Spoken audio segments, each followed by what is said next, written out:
आणि यानंतर आपण थेट दिल्लीमध्ये जाऊयात। काँग्रेसचे नेते खासदार राहुल गांधी पत्रकार परिषद घेत आहेत। कुछ दिन पहले पार्लियामेंट का स्पेशल सेशन अनाउंस हुआ और काफ़ी फैनफेयर से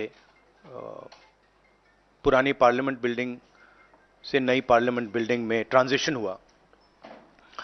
वो अच्छी बात है और मेन फोकस स्पेशल सेशन का, पहले तो मालूम नहीं था ये स्पेशल सेशन क्यों हो रहा है,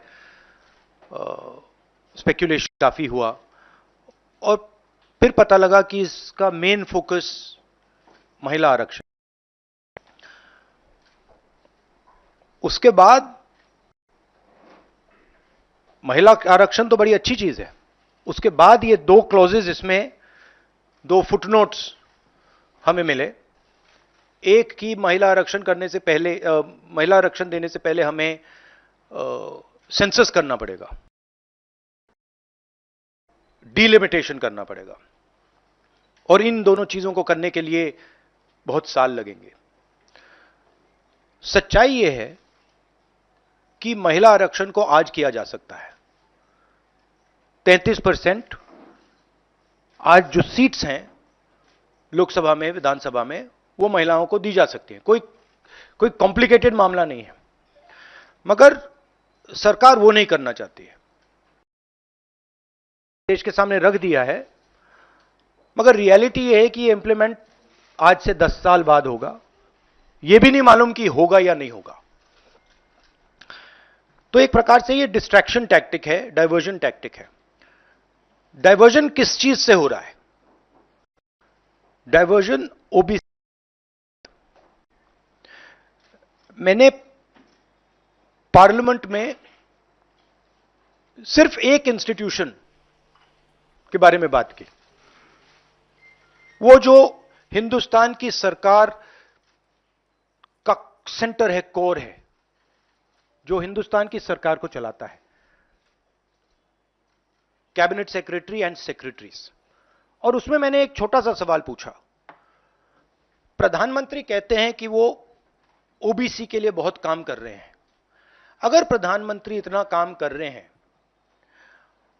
तो 90 में से सिर्फ 3 लोग ओबीसी कम्युनिटी क्यों हैं? पहला सवाल।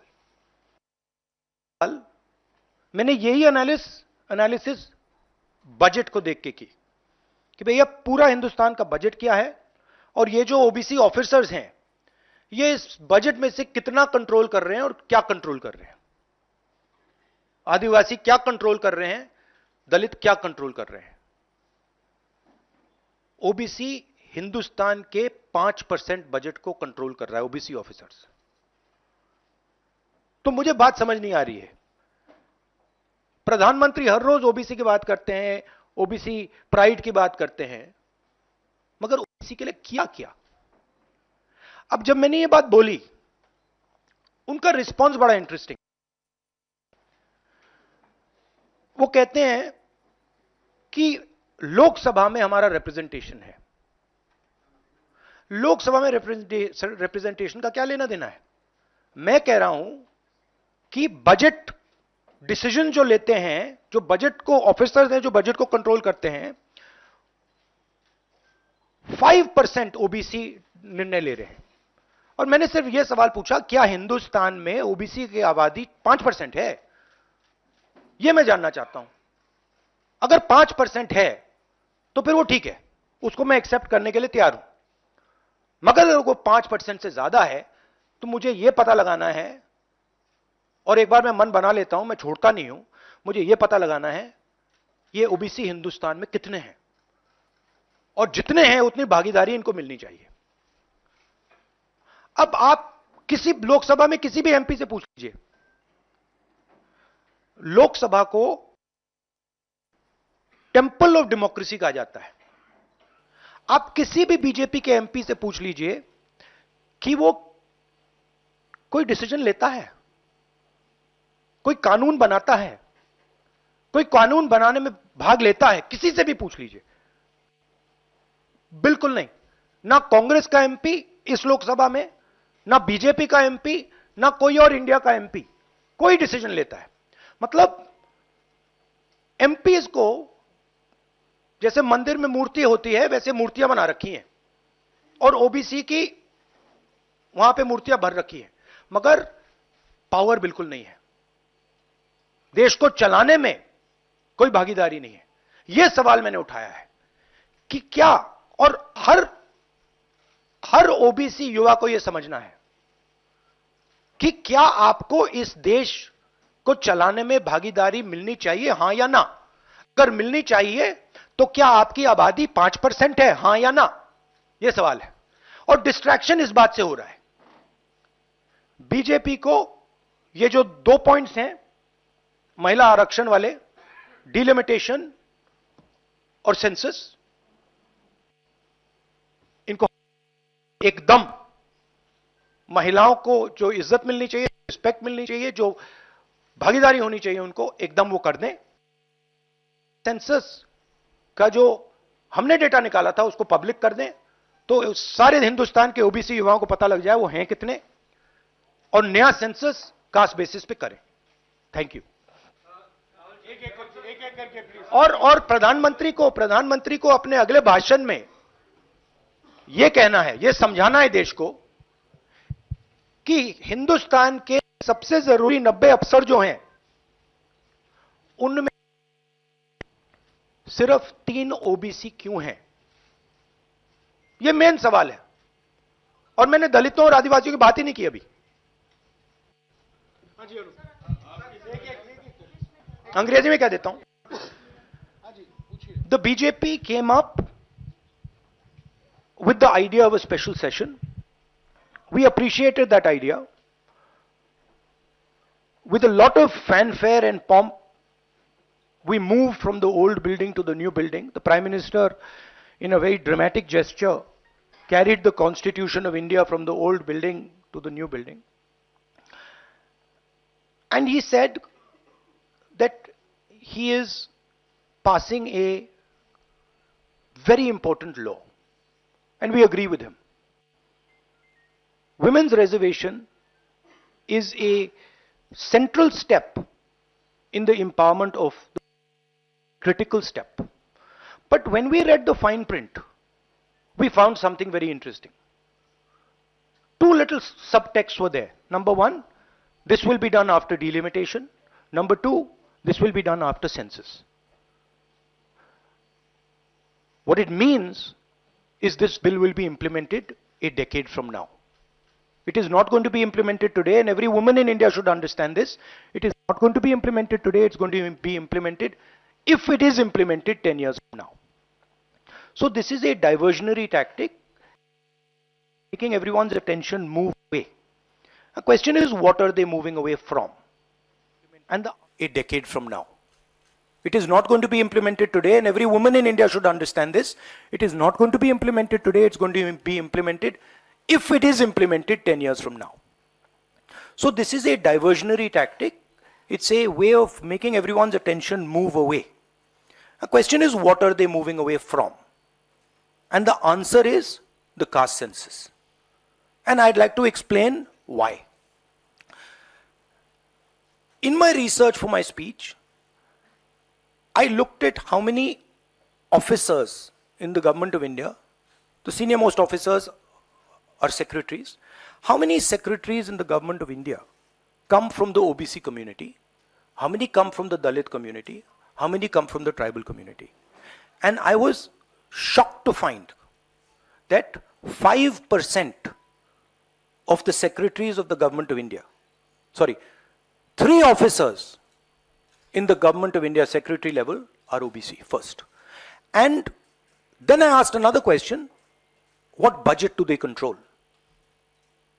And they control 5% of the budget. OBCs, Dalits, tribals, all put together control 6% of the budget. Tribals control 0.1 something of the budget. So this is a shocking finding. And I said this in Parliament. My point being that are the OBCs 5% of India? Is that the amount of participation we want of the OBC community? So the central question is, how many OBCs are there in India? How many different communities are there in India? If we want to distribute power to the people of India, we have to know this number. Otherwise, we are working without data. And so I placed this on the floor of the House and I said, look, please tell us how many OBCs. We have the data, I know, because the government of India has already done the census and all this data is available. Why is the Prime Minister not releasing this data? And second, what is this delay in this census? The caste census should be done now, and the last caste census data should be released at once. Now, what was the BJP's answer? Very interesting answer. That it doesn't matter how many OBCs are in the government of India. What matters is that we have MPs and MLAs who are OBC. No, that's not the point. Because you can ask any MP or any MLA how much they participate in lawmaking, how much they participate in how the money in India is spent, they will tell you there's no participation. So it is almost as if they keep placing these OBC MPs into the Vidhan Sabha from one side and taking away the real power of the OBCs from the other side. And as the Prime Minister keeps saying, he's an OBC leader, I want him to explain why only 3 OBCs are there in the government of India. And why the OBC community, which is the backbone of this country, is responsible for only 5% of the budget. They have not been able to answer this question. In fact, when I said it, I saw in their face the panic. Because this is the truth. This is what they're trying to distract. The fact that the large mass of Indian people do not have any power.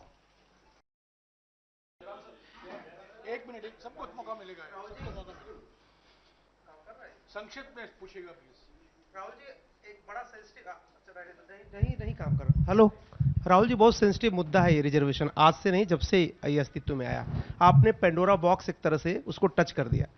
आप कल ये बात कह चुके अपनी speech में कि भाई ये दो, सरकार तो नहीं दे रही, सरकार ने तो पास करा दिया बिल। अब सवाल उठता है आपका, क्या आप आगे चल के सरकार में भी, जैसे सेक्रेटरीज हैं, सरकार में भी और महिला आरक्षण में भी ओबीसीज के लिए अलग से व्यवस्था करने वाले? देखिए, सिंपल बात, स्टेप बाय स्टेप करना है। आपको चोट लगती है तो एक्सरे होती है, पता लगाना पड़ता है कि स्ट्रक्चर में कमजोरी कहां है, हड्डी कहां टूटी। मैं सिर्फ एक बात कह रहा हूं, पहला कदम एक्सरे है कि हमें पहले कास्ट सेंसस के माध्यम से हिंदुस्तान का एक्सरे करना है कि भैया हैं कितने लोग, अलग अलग कम्युनिटीज कितनी हैं, ट्राइबल्स कितने, ये पहले टेबल पे तो रखो। डिसीजन लेने से पहले अगर हम अपने सामने डेटा ही नहीं रखेंगे तो डिसीजन कैसे लेंगे? आपने बात की, मगर पहले हमारे सामने डेटा रखोगे, मैं आपका जवाब दे दूंगा। आज तो डेटा ही नहीं है। दूसरी बात, मैंने अपने भाषण में कहा कि आजादी की जो मूवमेंट थी वो एक शुरुआत थी। Distribution of power, transfer of power, people of India, Hindustan के लोगों को पावर ट्रांसफर का कदम था। उसके बाद हमने और कदम लिए हैं। कास्ट सेंसस से जो डेटा निकलेगा वो हिंदुस्तान की जनता को और पावर ट्रांसफर करने का तरीका है। मैं कह रहा हूं कि हिंदुस्तान के जो ओबीसीज हैं, दलित्स हैं, ट्राइबल्स हैं, बाकी लोग हैं, महिलाएं हैं, उनको हमने ट्रांसफर ऑफ पावर करना है। उनके लिए हमें पावर ट्रांसफर करना है, उनके हाथों में पावर डालनी है। फाउंडेशन वो है, और कास्ट सेंसस की जरूरत है, क्योंकि उसको समझे बिना हम ये कर ही नहीं सकते। हाँ, एक मिनट प्लीज, अरे रमन जी रुक जाओ प्लीज। One second. हाँ, देखो, हमारे समय जितने भी थे, सही रिप्रेजेंटेशन होना चाहिए। हमारे समय कम था, वो भी खराब है। इनके समय कम था, कम है, ये भी खराब है। हम चेंज चाहते हैं। ठीक है। मेरा कहना है कि जब मैंने ये आंकड़ा देखा, मैं हिल गया। मैं बिलीव नहीं कर सकता था कि 90 सेक्रेटरीज में से 3 ओबीसी के हैं। मैं शॉक हो गया, मैं हैरान हो गया, ये क्या है। और इसको बदलना है। हिंदुस्तान के जो आम जनता है, गरीब जनता है, उनको पावर देनी है। Rahul ji, you just said that you want that the power should be transferred to these and other backwards. You know, this is a form of transferring power. The Minister has said that this bill will lead to development. Do you feel that in the present form, this bill will be able to achieve this goal? Considering No, that it is yeah, not being implemented now. The problem is the implementation. So what they have said is, we are placing a bill on the floor of the House, but we will implement it 10 years from now. What does that mean? That's like the Prime Minister saying, we are going to place a bill on OBC caste census in the floor of the House, and we are going to do it in 30 years. What does it mean? Means nothing. So, we agree with the bill. Remove these 2 clauses and make it happen today. And don't insult the intelligence of India's women. Because India's women understand what you're doing.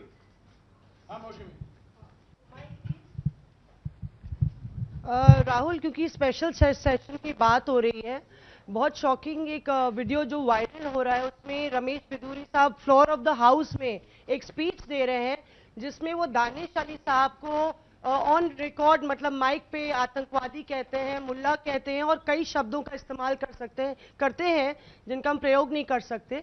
तो इस तरह का व्यवहार जब संसद के भीतर हो रहा है, किस तरह से आप इसको देखते हैं? देखिए, वो और पार्लियामेंट का इशू है, उसमें मैं ये स्पीकर की जिम्मेदारी है और ये पार्लियामेंट्री प्रोसेस चलता है, इस पे मैं यहां पे कमेंट नहीं कर सकता हूं।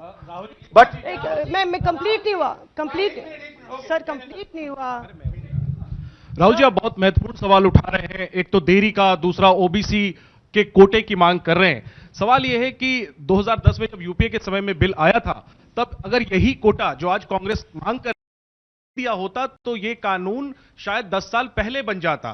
तो ये जो आपसे सवाल पूछा जा रहा है कि आज आप कोटे की, क्योंकि आप विपक्ष में हैं, जब सत्ता पक्ष में आप बिल लेकर आए थे उस समय ओबीसी कोटा क्यों नहीं था, और क्या इसका आपको रिग्रेट है, अफसोस है कि उस समय ओबीसी कोटा नहीं दिया कांग्रेस ने? 100% रिग्रेट है, 100% रिग्रेट है। वो उस टाइम कर देना था और इसको हम करके छोड़ेंगे। राहुल जी, एक minute Mr. Gandhi, what has changed since 2010 to now that stance on OBC support? We have not shifted our stance. You're maybe not well informed.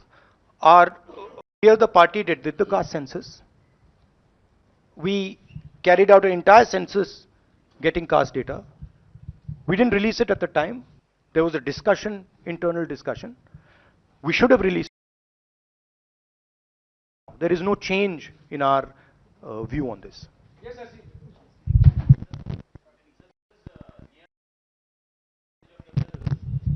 Sorry.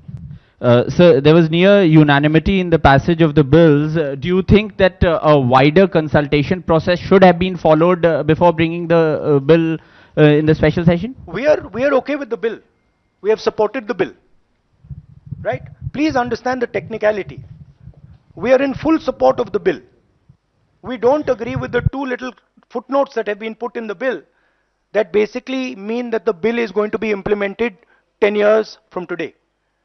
We support the bill. Everybody, there's nobody in the House who didn't support the bill.